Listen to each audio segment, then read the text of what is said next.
New York City just proved that when ideology takes the wheel, public safety gets kicked to the curb, and right now the Jewish community is paying the price. Hmm. Welcome back to the Deep Dive. Today we are stripping the varnish off the new administration in New York City. We're looking at a massive shift in how the city operates. A huge shift. A specific firing that happened just yesterday that signals really a total regime change, and why some of the smartest people in the room are saying the old rules of survival just don't apply anymore. It is, at its core, a story about safety versus signaling. It's about what happens when a government decides that vibes and, political theories are more important than keeping people from getting punched in the face. Right. And honestly, the sources we have today, from the Washington Free Beacon to these internal reports on social work, they paint a picture of a system that is actively turning against the very people it's supposed to protect. So let's get right into the news hook, because this is fresh. It's February 5th, 2026. Just yesterday, New York City's new mayor, Zohran Mamdani. A very open Democratic Socialist. Yes, very open about it. He made a major personnel move. He officially replaced the head of the mayor's office to combat anti-Semitism. That's right. The man who was running that office, Rabbi Moshe Davis, is out. And the person replacing him is Felisa Wisdom. Okay. Now look, normally a new mayor brings in their own people. That's just standard politics. But if you actually look at the resumes of these two people, it is not just a staffing change. It's a complete inversion of reality. I read the interview Rabbi Davis gave right after he was let go. He didn't hold back. No, he didn't. He basically said he was fired because he didn't fit the vibe of this new administration. Vibe. Such a casual word for something so serious. Right, he said, "I'm a proud Jew who wears my kippah on my head." Maybe that wasn't the right vibe for them. But let's play devil's advocate for a second. Sure. Is it possible he just wasn't doing a good job? Or is this actually about identity? Well, let's look at what he was doing. Davis saw his job as operational. He focused on security infrastructure. We're talking cameras, locks, police coordination. The practical stuff? The practical stuff. The physical safety of Jewish residents. He was the security guy. Which seems pretty critical right now. I'm looking at the crime stats from January 2026, just last month. Anti-Semitic violence in NYC spiked by 182% compared to last year. 182%. It's nearly tripled. It's unbelievable. So you have a violent crisis on your hands. And in the middle of that, the mayor fires the guy focused on physical security. And who does he bring in? Felisa Wisdom. Felisa Wisdom. Her background is in security. She comes from the New York Jewish Agenda, which is a progressive group. Her whole focus is on nuance and pluralistic democracy. Nuance. I feel like I hear that word a lot when people don't want to talk about hard facts. But, surely she cares about safety, too. I'm sure she cares in, the abstract. But we have to look at her actual track record. In 2021, while Hamas was firing thousands of rockets at Israel, she publicly criticized Andrew Yang just for saying he stood with the people of Israel. Wow. She called for a mayor who would stand up to what she called state-sanctioned violence by the Jewish state. So the new czar against anti-Semitism has a history of attacking the one Jewish state while it was under attack. That seems counterintuitive. It gets more specific. There's a tweet of hers going around where she admitted to flaking on Yom Kippur. She literally wrote, "What kind of Jew flakes on Yom Kippur?" Okay. Again, I want to be fair here. People practice religion differently. Why does her skipping a holiday matter for a city government job? Because of the message it sends to the victims. The people who are most targeted by this 182% spike in violence are often visibly religious Jews people in Crown Heights or Borough Park. If the person appointed to protect them treats their holiest day as like a casual social thing she can flake on, how can she possibly build trust? It just signals she doesn't respect the traditions of the very people she's paid to defend. It sounds like the office is moving from operational, fixing the problem, to symbolic. Exactly. And the policy shift confirms it. The Mamdani administration has already scrapped executive orders that use the IHRA definition of anti-Semitism. Okay, can you break that down? I hear IHRA definition all the time. Why does scrapping a definition actually matter on the street? Like, does a definition stop a crime? Think of it like a ruler. Or a speedometer. The IHRA definition, the International Holocaust Remembrance Alliance one, it's the global standard. Okay. It says that denying Israel's right to exist, or, comparing Israeli policy to Nazis, can be anti-Semitism. It gives the police and schools a standard to measure hate against. So if you scrap the definition. You throw away the ruler. Suddenly, if someone harasses a Jewish student for being a Zionist, the administration can just shrug and say, well, that's political speech. It's not hate speech. So you effectively decriminalize a huge chunk of the harassment Jews are facing. That's it. That is a massive change. It's not just a vibe shift. It's stripping away the legal tools used to fight the problem. And it sends a message. A very clear message. By doing that, and by removing barriers to the BDS movement, boycott, divestment, and sanctions, the city is saying, anti-Zionism is no longer something we are going to police. It is now state-approved discourse. But this isn't just about one office, this is bigger than one firing, isn't it? We need to zoom out. This is Mayor Mamdani. He's the guy at the top. And if you look at his whole team, this appointment actually makes perfect sense. It fits the pattern perfectly. We have a breakdown here from City and State on Mamdani's cabinet. They call it the Mamdani machine. And we look at the names, it really does look like a hostile takeover by the far left. Who are the key players? Well, start with the Chief of Staff, El Bisgard Church. She's a member of the DSA, Democratic Socialists of America. Okay. Then you have the Communications Director, Anna Barr, a former Bernie Sanders staffer. These aren't neutral bureaucrats just, trying to pave the roads. These are ideological warriors. And I'm looking at this new department they created, the Office of Mass Engagement. That sounds a little Orwellian. It does, and Yeah. for good reason. On paper, it's about mobilizing voters. But think about what that means. It means using my money. Exactly. Using taxpayer money, your money, to organize political activism. Critics are calling it a permanent, state-funded political campaign. So they're using the city budget to turn residents into activists for their cause. That's the accusation. And look at housing. He appointed Cea Weaver to Protect Tenants. Weaver's a major activist who is openly feared by the real estate world. The goal isn't to stabilize the market. The goal is to disrupt it. It sounds like they are trying to dismantle the current system, not run it. That is the definition of a revolution. And Mamdani has never hidden this. Remember, he campaigned with a cleric who urged jihad. Yeah, that was shocking. And he refused to condemn the slogan, globalize the intifada. He has also pledged to arrest Benjamin Netanyahu if he ever visits New York.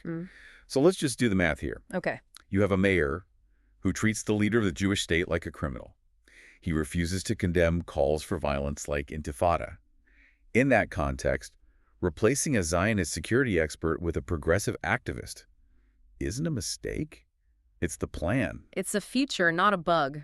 But I have to ask, the city still has to function, right? Trash has to be picked up. Murders have to be solved. Is the entire government just activists now? No, and that's actually where the chaos comes in. Yeah. He kept Jessica Tisch as NYPD commissioner.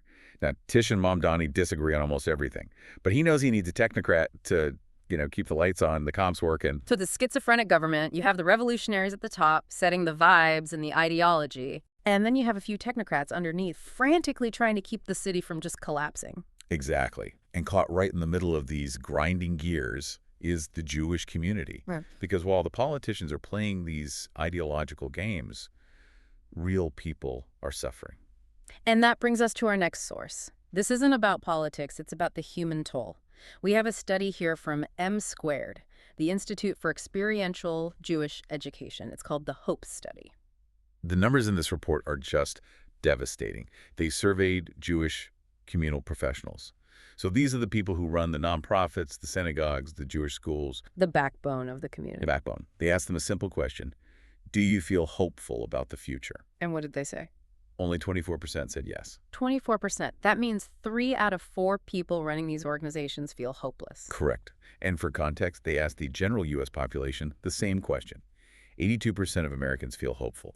So you have this massive gap. The Jewish professional class is suffering from what the study calls a crisis of hope.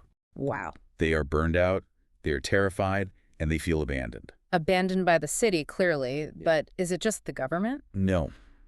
And this is the part that I think is the most disturbing. They feel abandoned by their own professional peers. We have a report from the Jewish Social Work Consortium that is, honestly, it's hard to read. Social workers, you would think that would be the safest, most empathetic space possible. You would think. But the report details unprecedented silencing, gaslighting, and public targeting of Jewish social workers. What does that actually look like? When you say gaslighting, what's happening in the break room? It's not just the break room. It's the hiring process. The report claims that Jewish professionals are being forced to pass anti-Israel litmus tests just to work in mental health fields. Wait, hold on. You're telling me if I'm a social worker and I want to help people with depression or addiction, I have to pass a political test about the Middle East first? That is what the report says. If you don't denounce the Zionist entity, or if you refuse to check your identity at the door, you're pushed out. You are seen as unsafe to treat patients. That is insane. It's literal discrimination in the name of inclusivity. It is an inversion of the entire ethical code of social work. And the institutions that are supposed to stop this, like the National Association of Social Workers, the NASW, they're missing in action. They've been accused of tolerating this environment. They dragged their feet on condemning the October 7th attacks. This is the failure of that whole intersectionality framework, isn't it? The idea was supposed to be that all oppressed groups stick together. That was the idea. But it seems like they've decided Jews are white or privileged, so they don't count as victims. They just get kicked out of the coalition. That is exactly right. The very institutions designed to protect minorities, civil rights groups, HR departments, social work associations, have turned against this one specific minority. So what do? I mean, if the government won't help and the helpers won't help, do you just give up? No. And this is where the story pivots. We're seeing a major wake-up call.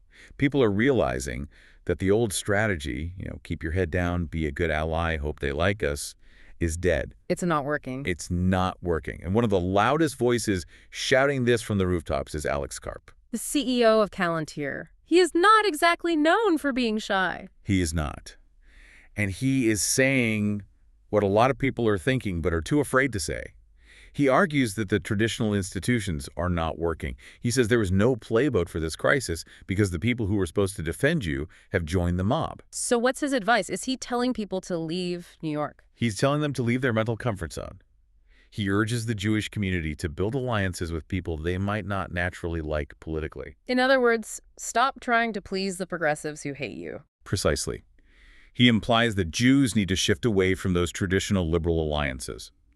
He frames this not just as a Jewish issue, but as a defense of Western civilization and meritocracy.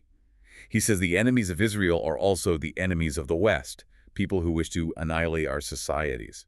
That is a stark way to put it. He's saying this is a fight for civilization itself. And we are seeing that fight play out over history and language, too. Look at the story of Raphael Lemkin. Lemkin, refresh my memory. He is the man who literally invented the word genocide. He coined the term after the Holocaust to describe the systematic destruction of a people. Okay. There's an institute named after him, the Lemkin Institute. But recently, that institute accused Israel of genocide in Gaza. They used his own word, coined to describe the murder of Jews against the Jewish state. Yes, and his family is absolutely furious. They're fighting to remove his name from the institute. They argue that using his legacy to attack Israel is a violation of everything he stood for. It's an attempt to reclaim history from this radical reinterpretation. It feels like a line in the sand is finally being drawn. For the longest time, the strategy was appeasement. But between Mamdani's office, the social work purges, and Karp's warning, it feels like people are done apologizing. The hope study showed us that the old way leads to despair, only 24% hope. Karp and the Lemkin family are suggesting a new way, unapologetic strength. Don't rely on the city to save you. Build your own power. So let's wrap this up. We started with a local news story about a firing. Rabbi Davis out, Felisa Wisdom in.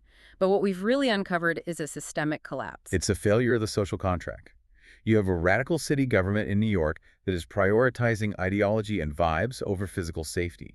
They're dismantling the actual tools, like the IHRA definition used to fight crime, just as violence spikes 182%. And the professionals who are supposed to hold society together, the social workers, the associations, have been captured by the same ideology. They are literally purging Jews from their ranks. So the lesson here is harsh, but it's necessary.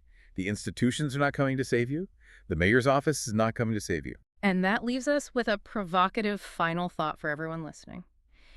If the systems designed to protect the vulnerable have decided that Jewish safety is optional, is it time for the community to stop trying to fit into spaces that clearly don't want them? Is it time to stop checking your identity at the door and start building the kind of uncompromising power Alex Karp is talking about?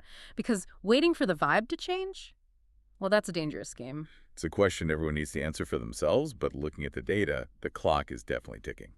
That's it for this deep dive. Stay safe, stay skeptical, and we'll catch you on the next one.